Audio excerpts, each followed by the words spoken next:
Bonjour à tous, bienvenue dans l'interview. Notre invité ce midi est Philippe Pivin. Bonjour. Bonjour. Alors, vous êtes bourgmestre de Kuckelberg et puis député fédéral.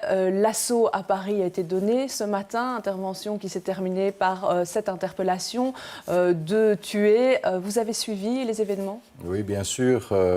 Au petit matin, en me réveillant, 6h30, on allume la radio et on est tout de suite dans l'écho de scènes de guerre avec des tirs, des bruits, des cris, etc. Et donc, oui, et ça rappelle d'autres moments du passé difficiles, interpellants et sont des scènes qu'on aimerait ne jamais voir. Quand on pilote une commune, on redoute ce genre de situation? En tous les cas, aujourd'hui, on y est très attentif. Peut-être qu'on n'y pensait pas assez dans le passé. Mais aujourd'hui, on ne peut certainement plus ne pas y penser. Alors, ce matin, l'ensemble des bourgmestres bruxellois ont rencontré le ministre de l'Intérieur, Jan Jan Bon. Qu'est-ce qu'il en ressort ? Alors d'abord, c'était une réunion nécessaire. Je crois qu'il était bon de parler avec le ministre de l'Intérieur, d'échanger nos informations, puisque c'est un des points d'attention, c'est l'échange d'informations. C'était une excellente occasion de le faire. Alors, ce qu'il en ressort, c'est d'abord le bilan que beaucoup a été fait sur l'année écoulée, que ce soit au niveau législatif, avec les possibilités d'arrêter davantage les personnes qui manifestent l'intention de partir. Enfin, je ne vais pas faire tout le relevé ici, mais il y a un certain nombre de mesures qui ont été prises sur l'année écoulée, en renforcement en personnes, en moyens matériels, en moyens humains, donc en capacité d'intervention pour les unités d'intervention. On a donc déjà fait le bilan de ce qui avait été fait pour pouvoir, je dirais, mieux cadrer les besoins qu'on doit encore exprimer à la lumière des phénomènes auxquels on est confronté. Ça veut dire qu'on n'a pas encore les réponses à toutes les demandes des bourgmestres? On n'a pas toutes les réponses, on en a eu certaines. D'abord, on a eu beaucoup d'écoute de la part du ministre Jan Bon et on n'en attendait pas moins, très honnêtement, mais il a en préambule indiqué que demain, au début de la séance plénière du Parlement fédéral, le Premier ministre annoncera un certain nombre de mesures complémentaires, sans indiquer dans quel domaine. Mais évidemment, annonçant cela, le ministre de l'Intérieur s'est retrouvé un petit peu limité dans sa faculté d'expression. Alors, on va reparler de ces mesures fédérales, mais là, un des éléments qui a été annoncé, c'est qu'on va doubler le nombre d'agents de la réserve fédérale d'intervention. Ça peut sembler beaucoup, mais après, quand on voit les chiffres, on passe de 20 à 40 agents. On peut faire beaucoup avec ça ? Écoutez, j'ai été le premier à l'interroger sur ce sujet ce matin, de la même façon que j'avais mis ce dossier sur la table hier à la réunion organisée par le ministre-président de la région, Rudy Vervoort. Et ça fait très longtemps qu'on demande ce renforcement. Je le demandais déjà lorsque j'étais parlementaire à la région bruxelloise. Ici, on vous garantit que ça va arriver tout de suite? Alors, on a commencé par nous dire, et ça c'était déjà une très bonne nouvelle, c'est que le ministre de l'Intérieur a finalisé sa note relative aux tâches clés, aux tâches prioritaires.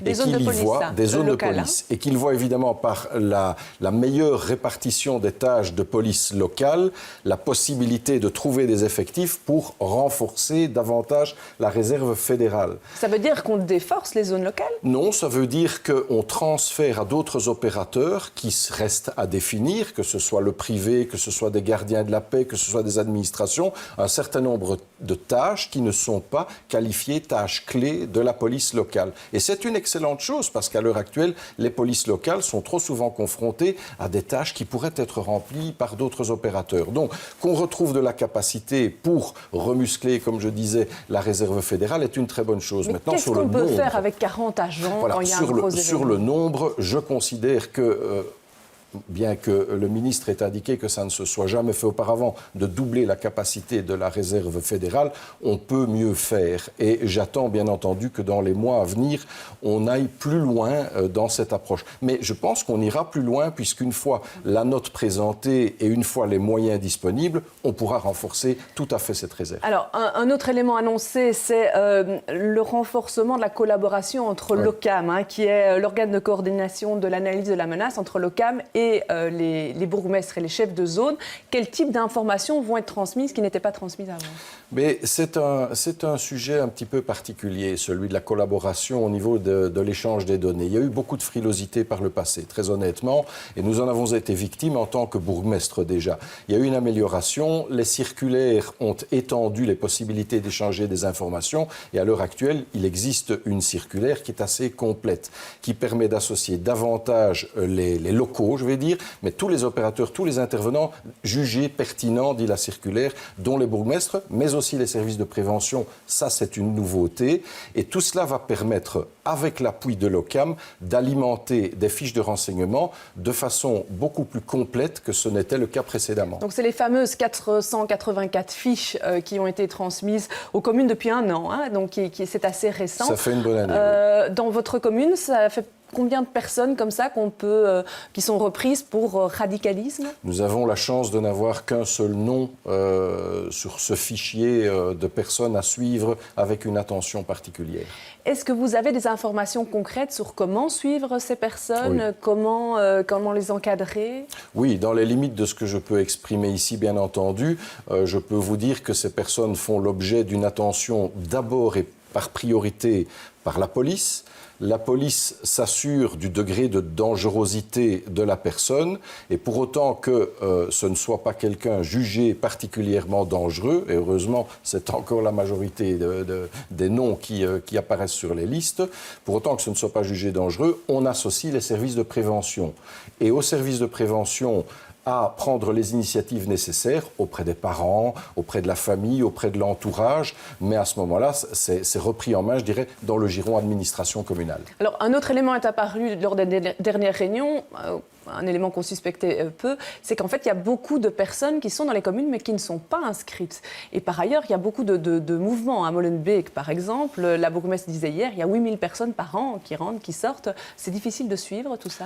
Probablement davantage à Molenbeek qu'à Koekelberg, où nous n'avons que 22 000 habitants. Mais encore une fois, on en revient toujours à la question des moyens. Ouais. Les bourgmestres demandent plus de moyens pour leur zone. Oui, et même au niveau des administrations, hein, c'est vrai, parce qu'il ne faut quand même pas oublier le boom démographique. Il ne faut pas oublier qu'en une dizaine d'années de temps, on a gagné en région bruxelloise l'équivalent d'une commune, d'une grosse commune, et que les moyens humains dans les administrations restent un petit peu ce qu'ils sont, puisqu'on est prié de se serrer la ceinture davantage d'année en année, mais en demandant chaque fois aux administrations davantage de missions, dont des missions de contrôle d'inscription, de domiciliation, etc.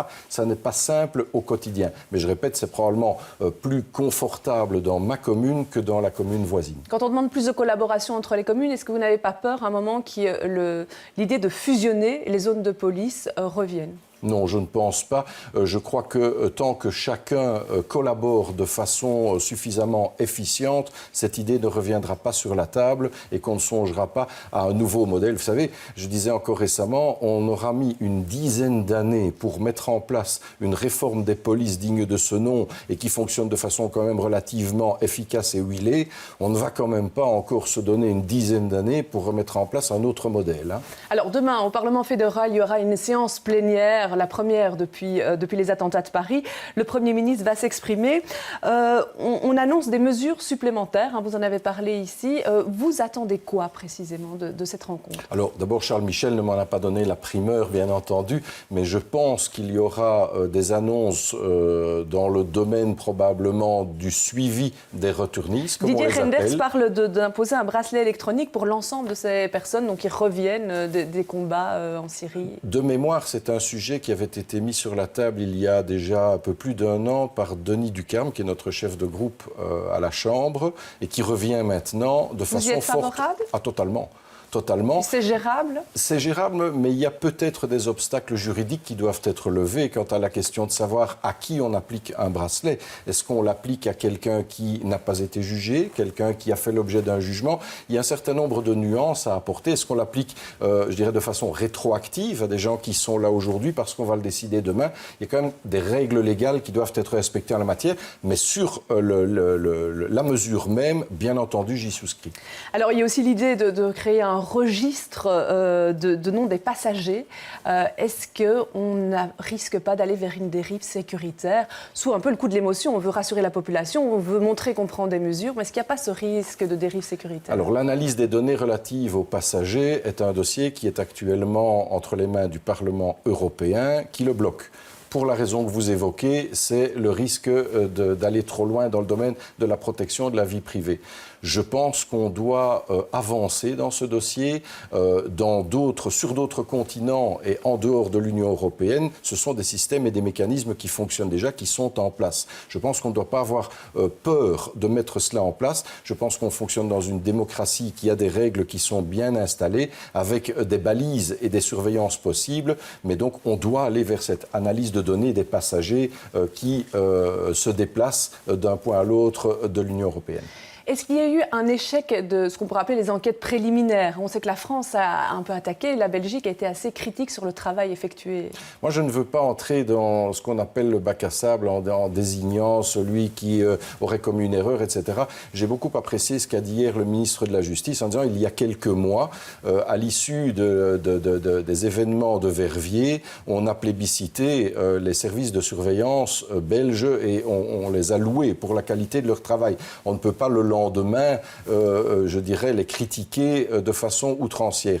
Si des erreurs ou si des manquements ont été commis, on le saura à la lumière de l'enquête qui est actuellement menée par le comité R. Moi, je retiens simplement que ce sont des hommes qui font leur possible avec des moyens qu'on leur a donnés et qu'on leur renforce encore actuellement. Mais moyens qui sont insuffisants. Insuffisants ? Il y a un an, au mois de janvier, les patrons de la Sûreté de l'État, de services des renseignements, disaient on ne s'en sort pas avec ça. Il l'a répété, monsieur Rapaille, qui est le président du comité R, l'a répété il y a quelques semaines en disant que les services de sécurité, que ce soit la Sûreté de l'État ou le SGRS, sont proches d'un point de rupture. Évidemment que nous entendons ce message et c'est pour ça que le gouvernement a renforcé les services en permettant... Mais suffisamment, est-ce que c'est un moment suffisant ? Si on est au point de rupture, il faut vraiment renforcer fortement. Je crois qu'il faut le faire progressivement en fonction des situations auxquelles on est confronté. On ne peut pas aveuglément, je dirais, les renforcer. Ce sont des services qui, actuellement, occupent quand même chacun environ 600 personnes. Donc il y a des moyens, mais évidemment, ils sont maintenant mobilisés sur des priorités. C'est un petit peu comme la police qui doit se consacrer à certaines priorités. C'est forcément au détriment d'autres tâches. Très bien. Je vous remercie d'être venu sur ce plateau. Je vous remercie de nous avoir suivis. Demain, dans l'interview, Fabrice Grosfilet recevra Elio Di Rupo. Belle fin de journée à tous.